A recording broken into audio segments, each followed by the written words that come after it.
maintenant, il y a 2 semaines, je viens de faire 12 000 km presque uniquement pour vous voir. Je passe une partie de ma vie à Taïwan, en Asie, et je reviens en Europe, toutes les 6 semaines à peu près, pour donner cours. Alors de quoi est-ce que nous allons parler aujourd'hui? Aujourd'hui, nous allons parler donc d'hypnothérapie. Nous allons parler d'hypnose et de ce qu'on peut en faire. Parce que l'hypnose, ça a tellement d'utilités possibles, ça a tellement de visages possibles, puis ça a surtout aussi tellement de compréhension possible en fonction de qui vous êtes, de ce que vous en pensez. Alors par exemple, monsieur, pour vous, l'hypnose, qu'est-ce que c'est? C'est un moyen, disons, de se libérer de tout ce qui peut nous gêner. Un moyen de se libérer de tout ce qui peut gêner. C'est pas mal. J'aime bien, tiens. Madame, dites-moi. Attendez, je vais vous donner un sucette. Excusez-moi, un moyen de se couper de la douleur. Un moyen de se couper de la douleur. Par exemple. Madame. Un moyen d'évacuer les parasites. Pas mal aussi. Un moyen d'évacuer les parasites. Bon, si je prenais... Là, on me dit un moyen de déprogrammer son cerveau. De rentrer dans l'inconscient. De rentrer dans l'inconscient. Alors, est-ce qu'il y a quelqu'un qui a encore une autre idée différente? Quoi? Éliminer les croyances. Éliminer les croyances. Quelqu'un d'autre? Augmenter son champ des possibles. Augmenter son sens des possibles. Ah oui. Oui, son champ des possibles, oui. Très bien aussi. Madame, oui, allez-y. J'entends rien. Lâcher prise. Parfait. Oui. Alors tout ça, ce sont des utilités.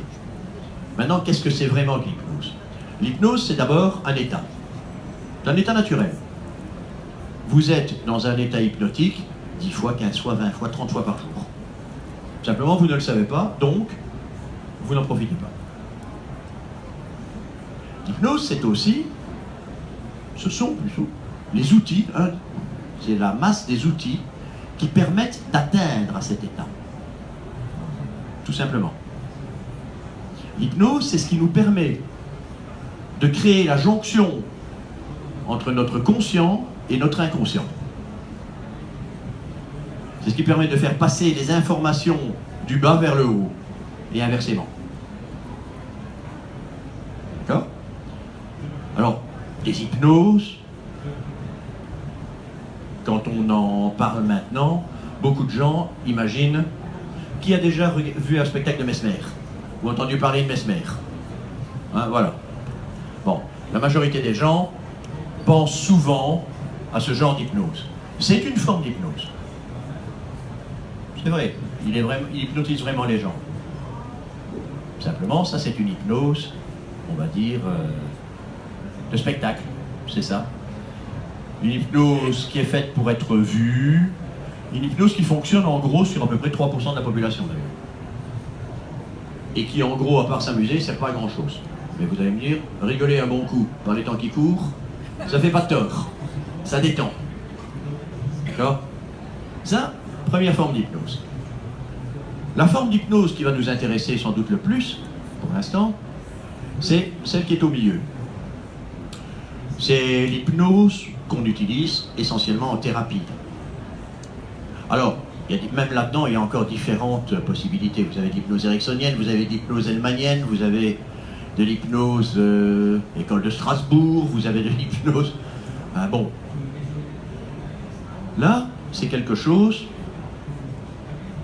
Je vous regarde, madame, vous venez chez moi, je suis hypnothérapeute, et à ce moment-là, je vous demande d'abord de m'expliquer simplement de m'expliquer comment vous pensez que je peux vous aider. Et puis petit à petit, selon que je vais utiliser une technique un peu plus directe, un peu plus indirecte, vous allez tout doucement vous laisser glisser vers un état où je vais pouvoir rentrer en contact avec la partie de votre esprit qui prend les décisions et commencer une négociation avec. Puisqu'en fait, je le rappelle, personne à aucun moment sous hypnose en tout cas, ne peut vous forcer à faire quoi que ce soit qui aille à l'encontre de vos convictions profondes. Si on essaie, vous ressortez automatiquement de l'état. Je dis bien dans le cadre purement hypnotique, bien entendu. On peut arriver à ce genre de résultat, mais alors on a besoin de drogue, on a besoin de traitements particulièrement agréables, on appelle ça des lavages de cerveau. Et on vous empêche de dormir, on vous nourrit mal, réveillez nuit, jour, nuit, jour, nuit, jour, et puis on vous bourre de drogue, et éventuellement on vous hypnotise, mais alors ça c'est vraiment un plus. D'accord ? En général, c'est relativement difficile à mettre en place dans un cabinet de thérapeute. On n'a ni le temps, ni les moyens, ni franchement l'envie. Okay ?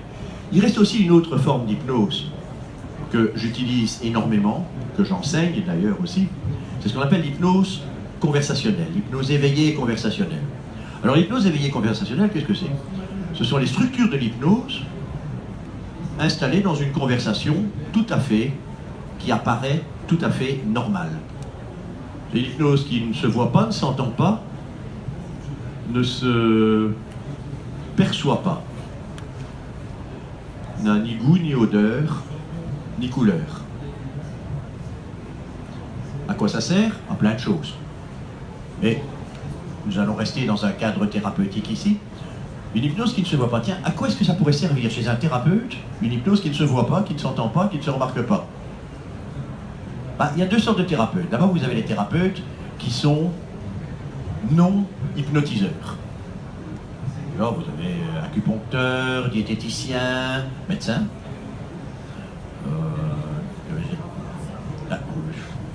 Dentiste. Alors, nous avons quelqu'un ici qui est passé chez un dentiste avec l'hypnose, Marie-Paul. Ouais. Alors, je vais vous expliquer, puis vous allez faire un grand applaudissement pour madame. Alors, elle s'appelle Marie-Paul. Marie-Paul, tu veux venir un instant ? Parce que, juste que je ne dise pas de bêtises sur ce que tu as, sur ton opération, qu'est-ce qui a été opéré chez toi ? Pardon. En fait, j'ai fait poser un implant au niveau en bas à droite. Donc voilà, un implant, c'est la pose d'un implant sous hypnose. Donc, en fait, merci. Applaudissez là parce que l'air de rien, il faut quand même du courage hein, pour oser essayer de le faire. Mais quand on a le courage d'essayer de le faire, bien ça fonctionne. Et donc, vous voyez, ça ce sont des thérapeutes qui ne sont pas censés vous hypnotiser. C'est dommage. Maintenant imaginez un acupuncteur qui arrive avec sa grande aiguille, qui vous dit je vais vous hypnotiser. Et vous faites quoi vous ? Moi, honnêtement, s'il me parle comme ça, je me casse. Parce que... pas fou. Par contre, c'est une erreur. Parce que s'il est vraiment capable de le faire, ça va lui permettre de travailler en même temps sur le corps, l'énergie et l'esprit. Un de mes élèves acupuncteurs m'a dit que depuis qu'il utilisait ce genre de technique, il mettait 2 fois moins d'aiguilles pour des résultats 4 fois plus rapides. Bon, je pense qu'il schématise un petit peu, hein. Mais quand même. D'accord ? Et ça, c'est pour les non-thérapeutes. Vous ne vous attendez pas à être hypnotisé en allant chez ces gens-là, enfin pour les non-hypnotiseurs, vous ne vous attendez pas à être hypnotisé en allant chez ces gens-là, et pourtant ils peuvent utiliser cet outil réellement pour accentuer, pour augmenter, pour améliorer déjà leurs résultats.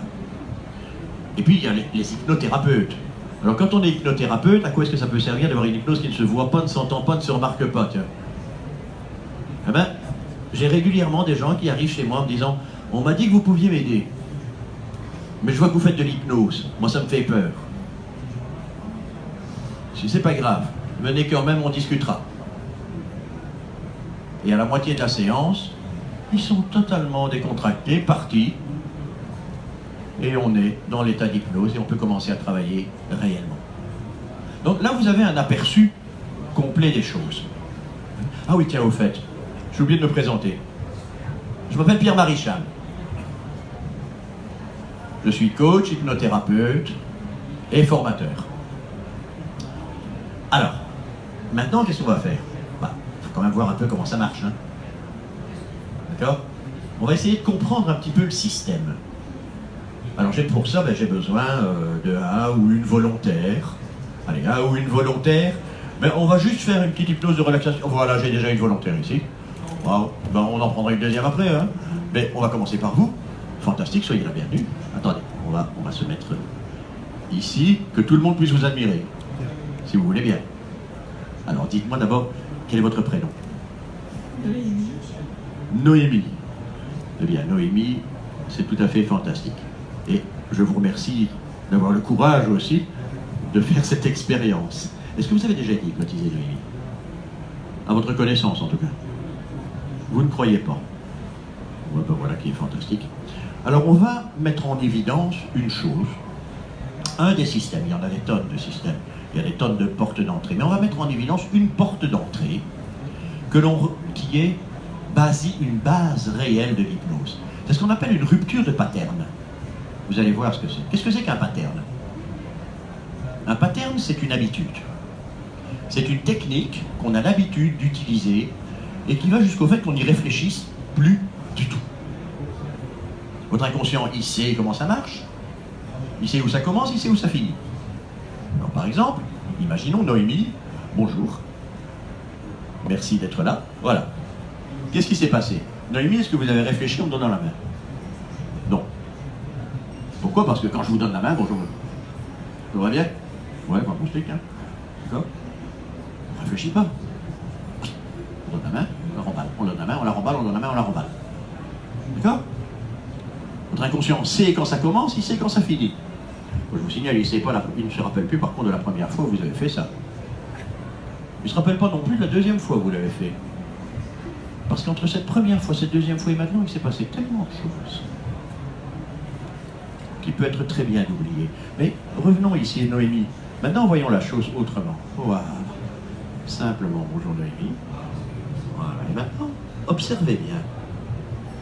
Observez bien les choses. Observez Noémie, admirez Noémie d'ailleurs. Voilà. Et simplement, voilà, qu'est-ce qui se passe?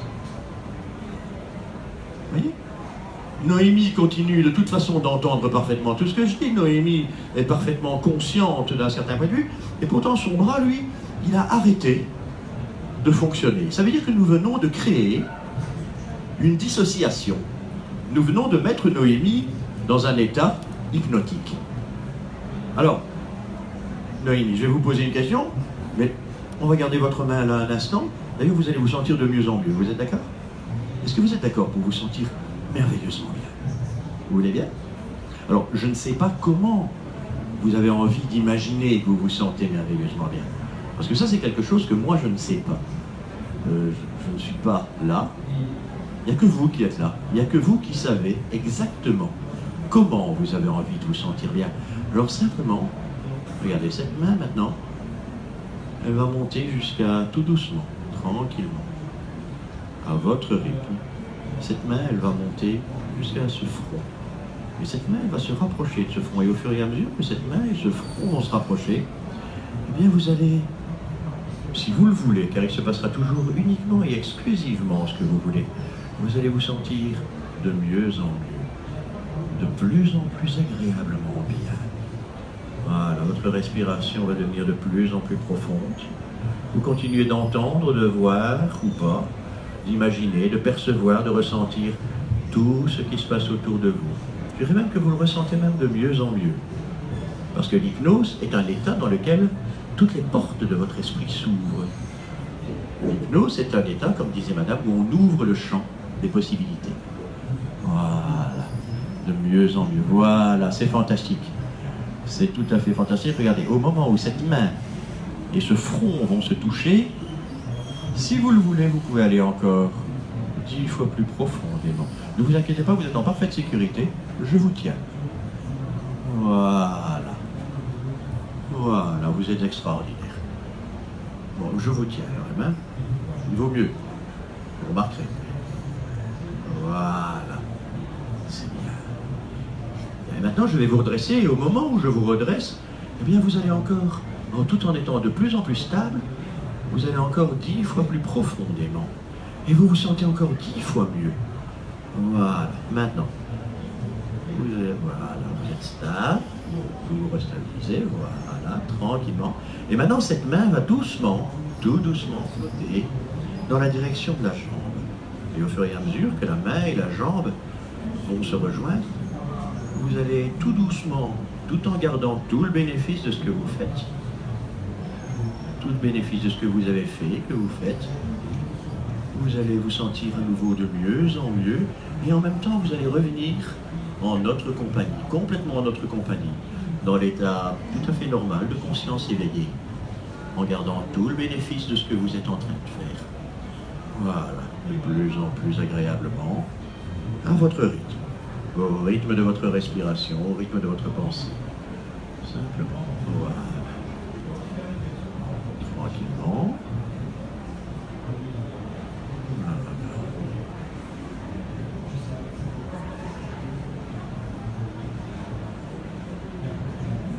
Voilà, c'est bien. Maintenant, je vais vous demander une chose. Vous allez réouvrir les yeux. Vous me regardez dans les yeux. Vous vous donnez l'autorisation, maintenant, de vous sentir aussi bien que vous le voulez, quand vous le voulez. Vous voulez bien? Voilà, et vous revenez complètement à ma compagnie. Oh, vous avez un sourire absolument magnifique. Voilà, applaudissez-la s'il vous plaît, elle a été courageuse. Alors, d'abord, je vous remercie. Et maintenant, attendez, dites-moi. Vous vous êtes senti comment? Hypnotisé. C'est pas faux. Mais encore, on se sent comment quand on se sent hypnotisé? On sent éveillé mais sous commande. Éveillé mais Sous commande. sous commande. Est-ce que vous pensez que si vous l'aviez voulu, vous auriez pu en sortir? Vous vous sentiez obligé d'y être? J'avais pu en sortir comme ça facilement. Je sais pas. Je vous jure, on peut. Parce qu'en fait, je le répète, il ne peut rien vous arriver avec lequel vous n'êtes pas d'accord.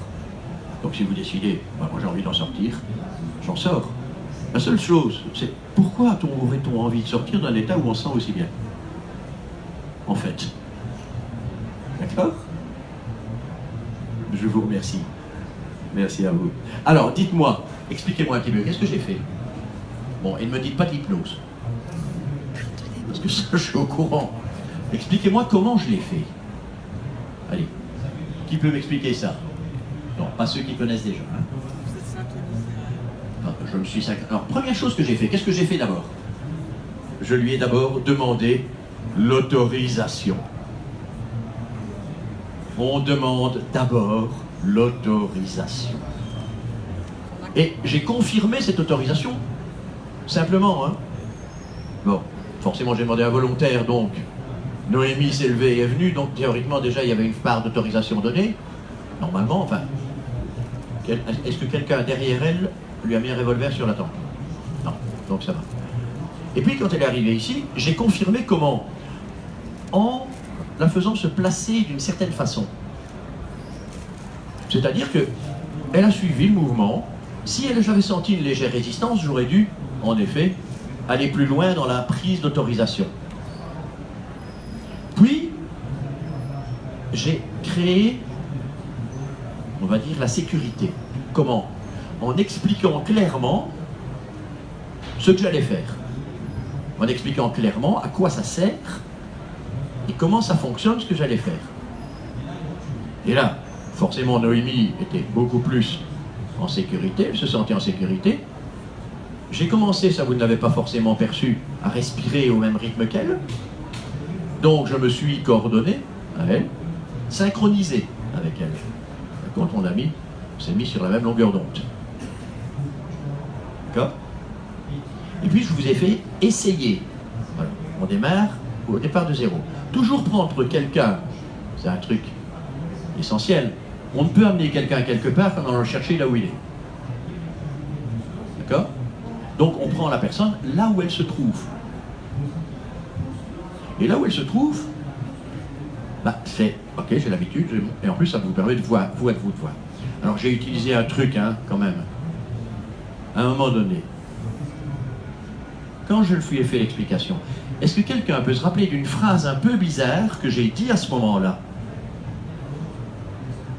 J'ai dit une phrase qui était un peu... Est-ce que quelqu'un a remarqué ça? Oui, non? Et bien sûr, vous avez l'habitude de me donner la main et votre inconscient n'y réfléchit plus. C'est évident. Mais en même temps, si je vous demandais de vous rappeler la toute première fois où vous avez fait ça, vous ne sauriez pas vous en rappeler. Et de la deuxième fois non plus. Parce qu'entre cette première fois et cette deuxième fois et maintenant, il s'est passé tellement de choses que vous pouvez oublier. Et en fait, j'ai automatiquement créé une porte de retour de Noémie vers une partie de son passé. Vers le moment, en fin de compte, dans son enfance, où pour la première fois, on lui a dit « serre la main au monsieur ». D'accord ? Quand on ramène quelqu'un dans cette zone de son enfance, qu'est-ce qu'on fait? On le ramène vers la zone de temps où il est capable d'apprendre. On le ramène vers une zone d'apprentissage. Or, mettre quelqu'un dans une transe hypnotique, c'est créer un apprentissage. On va réapprendre à son inconscient de nouveaux modes de fonctionnement. Tout simplement. Donc vous voyez, un mélange à la fois, alors, entre une hypnose, je dirais plus classique d'ailleurs, avec dissociation, rupture de pattern. Alors, dissociation, ça nous implique quoi? Prenons ici Claude, que je connais. Alors je précise, tu veux bien? Bon, Claude a déjà été hypnotisé. Ah, donc. Alors, si je prends, par exemple, voilà, tu ne t'occupes pas, tu respires simplement. Tu respires profondément, simplement, tranquillement, à ton rythme, voilà. Et simplement, je prends cette main, voilà. Et au fur et à mesure que, voilà, quand il inspire, je lève la main. Quand il expire, je baisse la main. Quand il inspire, je lève la main. Quand il expire, je baisse la main. Voilà. Vous remarquez que les yeux de Claude sont en train de changer, là, quelque part. Voilà, ils sont en train de se fermer, de s'ouvrir de plus en plus. Voilà, et au fur et à mesure que... Voilà, et maintenant ses yeux vont rester fermés, d'ailleurs, tout simplement, et ses bras vont rester en suspension, tranquillement. Allez, voilà, et Claude va se donner l'autorisation, lui aussi. Voilà. Je suis avec toi, là, je veille à ce que tu ne tombes pas. Claude va se donner l'autorisation de se sentir bien. Alors maintenant, qu'est-ce que je viens de faire? Je viens de faire ce qu'on appelle une dissociation. Ça veut dire que par un système ou un autre, je crée une dissociation entre son bras et le reste de son corps. En fin de compte, ce n'est plus tout à fait son bras, c'est le bras, ce bras appartient à son esprit maintenant. Si je crée une dissociation dans le corps, eh bien je crée en même temps une dissociation entre l'esprit et le corps. Et donc, j'ouvre une porte à nouveau. Le premier travail que nous faisons en hypnose, et surtout naturellement en hypnose thérapeutique, c'est d'abord d'ouvrir des portes pour commencer à aller discuter avec l'inconscient. Bon, dans le cadre d'une conférence comme celle-ci, nous n'allons pas aller plus loin que l'ouverture des portes. Hein. D'accord ? Voilà, et maintenant, simplement, Claude, tu vas laisser redescendre tranquillement cette main, en continuant à te sentir de mieux en mieux, simplement de mieux en mieux, de plus en plus profondément et agréablement bien. Voilà, tranquillement, agréablement, profondément bien. Voilà. Fantastique. Tu respires un bon coup. Voilà, tes yeux se réouvrent. Tranquillement. Ok. Tu te sens comment? Bien. Bien, c'est l'objectif. Je te remercie. Applaudissez-le aussi. Voilà. Bien. Donc, vous voyez, à nouveau, quelque chose. Maintenant, est-ce que vous avez remarqué une chose? Ma façon de parler. D'accord? Est-ce que... Oui, je sais, le micro, ça, malheureusement. Pardon? Vous trouvez que c'est monocorde, vous? Oh, d'accord. Bon, pourquoi pas? Regardez, je vais parler, attendez, là je parle. C'est pas évident parce que j'ai tellement l'habitude de parler comme ça qu'il y a des moments où j'ai du mal à leur parler normalement. Alors voilà, maintenant je parle tout à fait normalement. D'accord? Là je parle réellement, comme on parle tous les jours dans la vie de tous les jours. Ok? Et vous remarquerez aussi que je parle à une certaine vitesse. Pourquoi? Parce que je suis quelqu'un de visuel. Okay. Alors, un visuel, il parle vite. Auditif, il parle moyen. Parce que le visuel, en fait, toutes ses pensées viennent sous forme d'images. Et il est en permanence en train de galoper derrière les images pour pouvoir en parler avant que l'image suivante n'arrive. L'auditif, c'est comme si on lui glissait un mot dans l'oreille et il le répète. Et le kinesthésique, lui, il doit laisser monter l'émotion avant de pouvoir parler. Alors, un de nos buts, c'est toujours d'amener quelqu'un petit à petit quelque part à son côté kinesthésique. En partant de là où il est. Donc si quelqu'un est visuel, on va lui parler de façon visuelle. S'il est auditif, on va lui parler de façon auditive. Et s'il est kinesthésique, on va d'abord l'en sortir. Pour pouvoir reprendre la main nous-mêmes après. Bon, c'est encore un truc. Mais simplement, voilà. Et maintenant je reviens au ton plus hypnotique. Je reviens à une façon de parler qui correspond beaucoup plus à ce que nous faisons. D'accord? Est-ce que vous ressentez la différence? Okay. Est-ce que vous sentez qu'au moment où je commence à vous parler comme ça, eh bien, peut-être pas chez tout le monde, bien sûr, mais que chez une partie d'entre vous, il y a quelque chose qui est en train de se mettre en place. C'est comme si votre respiration se libérait un peu. D'accord? Tout simplement. Parce que le ton de la voix, la tonalité, le rythme de la voix permet d'accentuer tous ces effets. Dans notre communication, nous avons 60%. Alors, on va commencer par le moins. À votre avis, dans la communication, quelle est la partie la moins importante? Enfin, pas la moins importante, la moins présente. Les mots. 20% de notre communication, c'est de la communication verbale. Pas plus. Attention, ils sont importants quand même. Hein. Ça permet quand même d'être un peu précis dans ce qu'on fait. D'accord? 20% de la communication, c'est du paraverbal. Tonalité, rythme, cadence, silence. 60%, c'est du non-verbal. Le non-verbal, c'est l'ensemble de tout ce que votre corps va exprimer.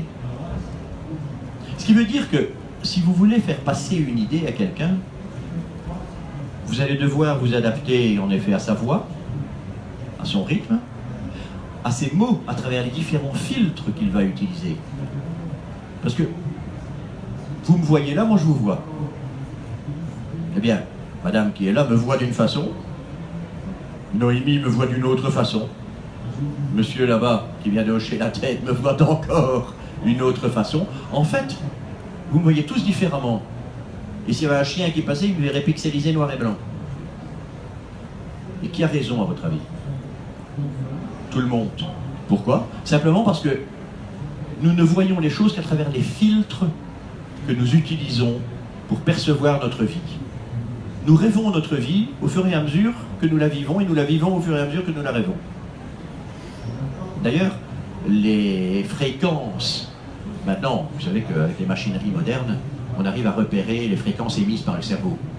Les fréquences émises dans la zone hypnotique sont les mêmes que celles que vous avez pendant le sommeil paradoxal. C'est-à-dire le moment où vous rêvez. En sachant que le rêve, vous savez à quoi ça sert le rêve?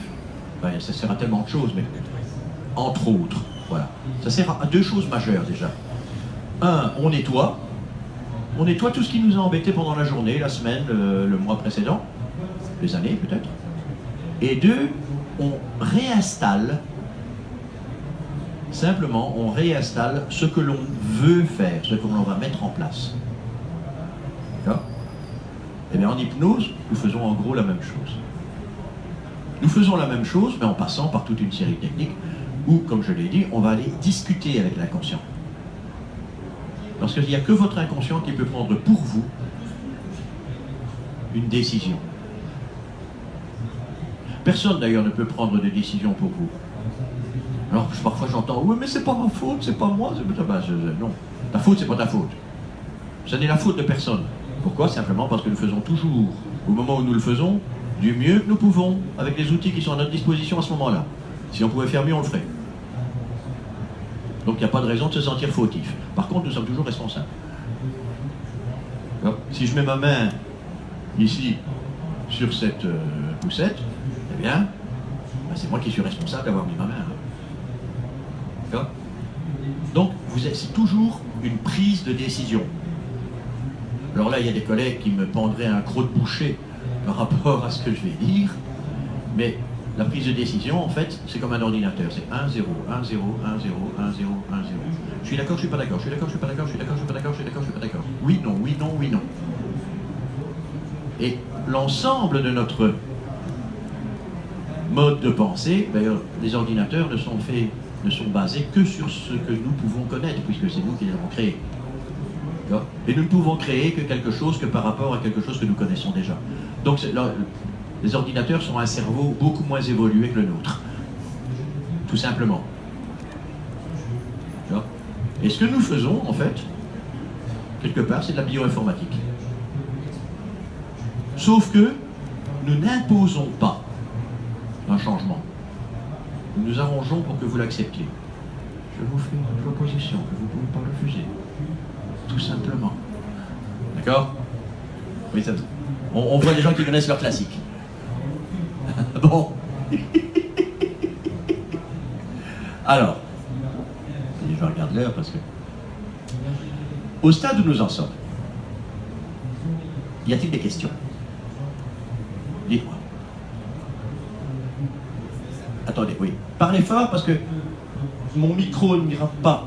Ah, peut-être que... Non, il ne va pas aller jusque-là. Alors, quel effet ? Ah, se sentir bien, ça peut durer aussi longtemps qu'on veut. Non, sérieusement. Oui, c'est stable. L'effet est stable. Maintenant, je rappelle aussi que personne ne s'est jamais pas réveillé d'hypnose. Hein. Non, mais ça, je le rappelle quand même, hein, parce qu'il y a des gens qui en ont peur. Mais si jamais je ne me réveille pas, eh bien, on ne sait pas de ne pas se réveiller puisqu'on ne dort pas. Si jamais vous vous endormez, je suis obligé de vous réveiller. Parce que sinon, bon, il faudra attendre que vous vous réveillez naturellement, quelques heures après, c'est que vous étiez trop fatigué. Madame, oui. Venez près de moi, monsieur. Est-ce que ça arrive? Allez, dites-le-moi. Sans la personne. Est-ce que ça arrive que... Quand vous hypnosez... Quand on est hypnotisé, est-ce que ça arrive que ça ne marche pas? Par exemple, Alors. vous parlez avec mon conscient et moi je lui dis non, ne l'écoute pas. Alors, je vous remercie. Je vais répondre à votre question. Alors, vous pouvez vous rasseoir. Alors, est-ce que ça arrive que ça ne marche pas? Nous sommes des êtres humains. La perfection, c'est pas notre truc. D'accord? Il y a toujours des possibilités pour que ça ne fonctionne pas. Maintenant, si ça ne fonctionne pas, dis-nous bien une chose, c'est que c'est pas l'hypnose qui ne fonctionne pas. C'est que c'est l'hypnotiseur qui n'a pas trouvé le bon chemin pour rentrer. Ou qui n'a pas... Pardon? Il n'a pas trouvé la bonne clé pour rentrer, il n'a pas été... Voilà. Il n'a pas pris la bonne route, il n'a pas eu suffisamment de patience pour le faire. Il y a des gens qui vont partir en quelques secondes. Moi, j'ai un de mes élèves, il n'est pas là aujourd'hui. Il vient régulièrement pendant les conférences, mais il n'est pas là aujourd'hui. Lui, je le prends au téléphone, il s'appelle Pascal. Je dis, bonjour Pascal. Et j'entends presque de l'autre côté du téléphone, boum. C'est un hyper suggestible, tout simplement. D'accord? À côté de ça, il y a des gens, il faudra 10 minutes. Il y en a d'autres, il faudra une demi-heure. Il y en a certains, c'est seulement à la 3e séance qui vont vraiment aller là où on va pouvoir travailler. Mais pour ça, on va devoir simplement aussi nettoyer, parce qu'ils auront mis, allez, si vous voulez, ils auront mis un certain nombre de conditions à l'entrée. D'accord? Il faudra remplir ces conditions et comprendre aussi dans quelle langue lui parler. Als je spreekt met u in Vlaams. Wie hier kent Vlaams?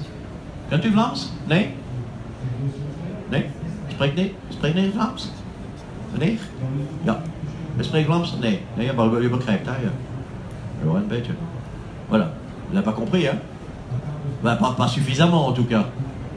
C'est normal, j'ai parlé flamand. Alors, déjà, à part les Flamands, il n'y a pas grand monde qui comprend ça, mais excusez-moi, c'est de l'humour belge, c'est un peu con, mais... Oui, je ne fais pas exprès. Je suis belge. C'est pas ma faute. Mais bref. Donc, si je ne vous parle pas dans votre langue, dans une langue que vous comprenez, ben forcément, on n'obtiendra pas de résultat. D'accord? Et bien votre inconscient, c'est la même chose, sauf que votre inconscient ne parle pas forcément la même langue que nous. Je travaille à Taïwan avec des gens, bon, je travaille avec une traductrice qui est mon épouse. Okay? Et puis, à chaque fois, je dis à un moment donné à mon épouse, arrête de traduire un instant, on va tester. Avec des gens qui ne parlent pas un mot de français. Et je continue en français, et je donne une instruction précise, par exemple, levez votre bras. Juste pour voir. Et à chaque fois, ça marche. La personne lève le bras, ou fait le mouvement qu'on lui demande. Après, je continue avec la traduction, quand même, hein, pour être sûr. Mais en fait, l'inconscient va au-delà de la langue. Pardon? Oui, il est intuitif. Pourquoi? Parce qu'il perçoit justement, il perçoit les 80% du reste de la communication aussi. Ça va au-delà des langues. Les langues, c'est le langage uniquement extérieur. Mais malheureusement, nous en avons encore besoin. Parce que, justement, nous ne sommes pas parfaits. D'accord? Alors, maintenant, je vais vous poser une question. Qui est-ce que ça... D'abord, est-ce que ça vous plairait de pouvoir hypnotiser quelqu'un? Dites-moi. Allez, à qui est-ce que ça plairait de savoir le faire? Levez le bras, ne soyez pas timide. Hein? Fantastique, vous êtes extraordinaire. Et en plus, c'est vrai, vous l'êtes. Parce que moi, je dis toujours la vérité. Bon, si c'est pas vrai, je le dis pas, je dis autre chose. D'accord? Bien, alors je vais vous faire une proposition. Nous organisons dimanche prochain une journée de présentation, qui est en même temps une forme de journée d'initiation. Pendant cette journée, on va vous apprendre comment hypnotiser quelqu'un, comme je l'ai fait avec Noémie. On va vous apprendre toute une série de techniques simples, mais qui vont permettre de mettre en évidence les éléments importants d'hypnose. On va les décomposer. Je vous montre, je vous explique, et puis vous faites. À la fin de la matinée, tout le monde a hypnotisé quelqu'un, tout le monde a été hypnotisé. Sérieux. Ça n'a jamais foiré. Jusqu'à présent, en tout cas. Hein? Non, on a toujours réussi. D'accord? Au fur et à mesure de la journée, on va aller de plus en plus loin dans un certain nombre d'apprentissages utiles que vous pourrez utiliser d'ailleurs dans la vie de tous les jours. Ce qui est pas mal non plus. Évidemment, soyons réalistes. C'est quand même du marketing. D'accord? Donc, à la fin de la journée, eh ben, je prendrai le temps de vous expliquer comment fonctionnent nos formations, comment on devient hypnothérapeute, comment nous vous enseignons à devenir hypnothérapeute. Tout simplement. Alors, cette formation, cette formation, parce que c'est une journée de formation en fait, je ne vais pas dire qu'elle est gratuite. Elle ne l'est pas. Simplement, l'achat d'un livre. Alors pourquoi? On l'a déjà fait gratuit. On l'a déjà fait gratuit, et simplement quand on le fait totalement gratuit, qu'est-ce qui se passe? On a une salle remplie de gens qui en fait, ils sont juste venus passer un dimanche gratuit. Hein? Et donc, on met un livre à 18 €. Ceci dit, pour une journée complète de formation, 18 €, ça me paraît raisonnable. D'accord? Mais qui nous assure d'avoir des gens quand même suffisamment motivés pour que nous puissions avoir un échange correct ensemble. D'accord? Alors, les collègues vont vous remettre une invitation. Je vous suggère, je n'ai pas de stand. Non, sérieux, je n'ai pas de stand. Donc, je vous suggère de la remplir. D'accord? Remplissez-la correctement, c'est-à-dire votre adresse email, votre adresse physique. Pourquoi? Parce que nous allons vous envoyer l'adresse physique où va se passer cette journée. D'accord? On vous l'envoie aussi bien par email que par papier. Pourquoi? Parce qu'on s'est rendu compte qu'il y a une partie des emails qui disparaissent et une partie des papiers qui n'arrivent jamais. Comme ça, en envoyant des deux côtés en même temps, on augmente le nombre de chances que vous puissiez profiter de cette journée. Le livre, vous pouvez me l'acheter ici ou vous pouvez l'acheter là-bas sur place au moment où vous venez. Ok? Alors, je vous demande de remplir et de le rendre en sortant à un de mes collègues qui sera là pour l'accueillir. Sinon, je resterai encore un petit peu du côté de la cafétéria qui est à la porte d'entrée, au cas où. Et je serai là aussi pour répondre aussi à vos questions. Mais ça va, j'ai encore d'ailleurs le temps de répondre à vos questions parce que aujourd'hui j'ai parlé incroyablement vite. Mademoiselle, ou madame, je ne sais pas.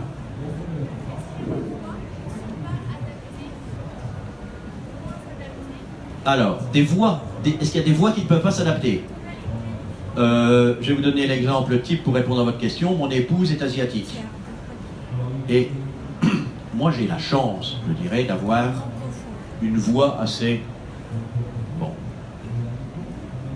La voix grave, c'est vrai que ça rend un peu plus facile. Mon épouse qui est asiatique, moi je dis toujours c'était ma meilleure élève. Elle a hypnotisé le prof et elle l'a épousé. D'accord? Elle a une toute petite voix, une voix petite, fluette, agréable.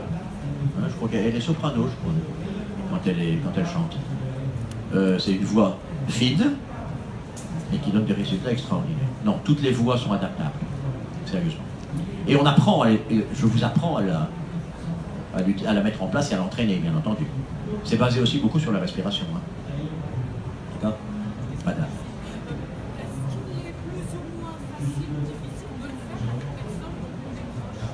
Alors, plus ou moins facile ou difficile de le faire à des personnes dont on est proche. C'est pas le plus facile. Mais attention, j'ai pas dit que c'était pas faisable. J'ai dit que ça n'est pas le plus facile. Pourquoi? Ben, tout simplement parce qu'il y a le côté objectivité.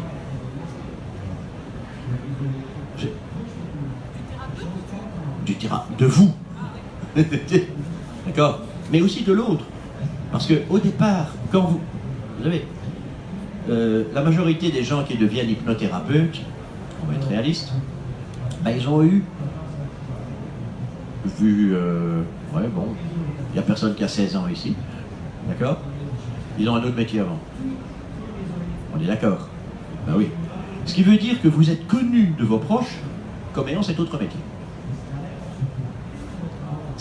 Donc, je dirais que vous allez pouvoir hypnotiser vos proches après qu'ils aient vu que vous avez déjà hypnotisé l'une ou l'autre personne. D'accord? Ça, c'est si vous faites une hypnose totalement classique. Par contre, dans ce cadre-là, moi, je vous montrerai comment on le fait de façon beaucoup plus conversationnelle. C'est-à-dire qu'ils n'en rendront pas compte. D'accord? Et petit à petit, vous allez les amener à... Mais hypnotiser... Oui, merci. On vient de me dire qu'il me reste 5 minutes. Mais hypnotiser quelqu'un de proche... Alors en plus, le quelqu'un de proche, il va vous dire « Ouais, je suis d'accord, juste pour vous faire plaisir. » Il faut être sûr qu'il soit vraiment d'accord. D'accord? Parce que s'il n'a pas envie, ça va être plus difficile. Ben, quoi qu'on y arrive, hein, moi, ma mère, je vous dis pas.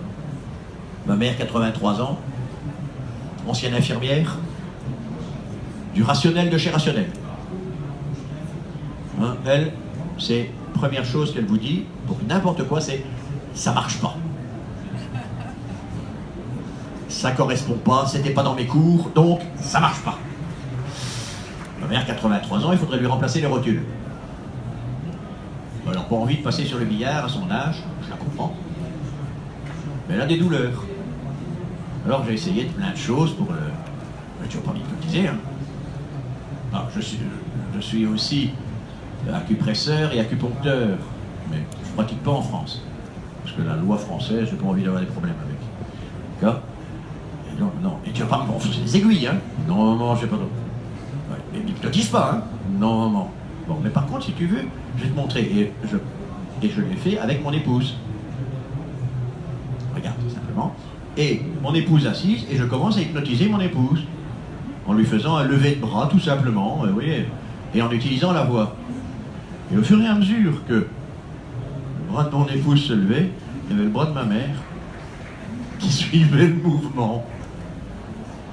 Tout simplement pourquoi? Parce qu'elle n'avait plus l'impression qu'on s'adressait à elle, donc elle avait laissé ses barrières s'ouvrir. Ça, quand quelqu'un vient dans mon cabinet accompagné, ça m'arrive parfois, souvent, de d'abord hypnotiser l'accompagnant avant d'hypnotiser la personne, parce que comme ça je me sens en sécurité. Tout simplement. Est-ce que ça répond à votre question? Je vous en prie, mademoiselle, oui.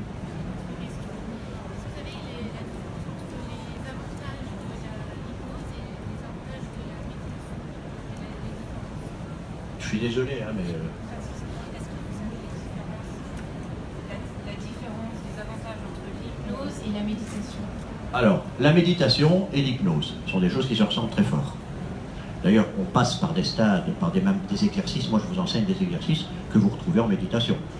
J'ai aussi, par exemple, moi dans mon cursus, j'ai aussi 30 ans d'arts martiaux et de pratique de méditation, de pratique de zazen, etc. etc. Okay? Alors, il y a des choses qui se ressemblent très fort dans la mise en route. Et dans l'état même, c'est très proche. La seule chose, c'est simplement que en méditation, en général, vous ouvrez les portes et vous laissez faire ce qui se passe. En hypnose, c'est très ciblé. D'accord? Dans la méditation, si vous avez des buts plus spirituels ou profondément et uniquement spirituels, la méditation, c'est très bien. D'accord? Si vous avez besoin de réparer quelque chose, l'hypnose, c'est plus précis. D'accord? Tout simplement. Oui, madame. À nouveau, j'entends pas, madame, je suis désolé.